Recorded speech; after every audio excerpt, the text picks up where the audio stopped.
Karin Lekeovú. Pani učiteľka matematiky a biológie je človekom oddaným svojej práci telom a dušou. Neberie svoju prácu ako povolanie, ale tak ako väčšina z vás, ako poslanie. Pedagogická aprobácia, ale aj povahové vlastnosti, schopnosti a koníčky ju od začiatku viedli k aktívnej práci s mladými ľuďmi.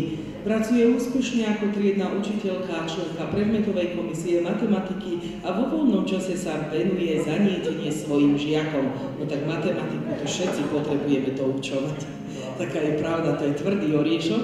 Takže magisterka Karin Lekeová vždy tým svojim ľudským prístupom u žiakov nájde tú cestičku k tomuto predmetu.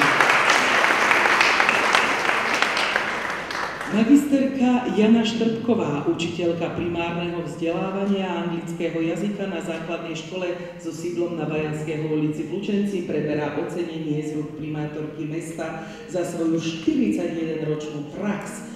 Pôsobila nielen ako učiteľka prvého stupňa anglického jazyka, ale 19 rokov zastávala funkciu zástupkyne riaditeľa školy pre primárne vzdelávanie a ŠKD. Je obdivuhodné, že pri riešení problémov, ktoré súviseli s vedením a riadením školy, si vždy dokázala zachovať chladnú hlavu. Napriek dlhoročnému pôsobeniu ako zástupkyňa riaditeľka školy nezabudla byť dobrou učiteľkou. Roky sa najviac venuje vyučovaniu anglického jazyka.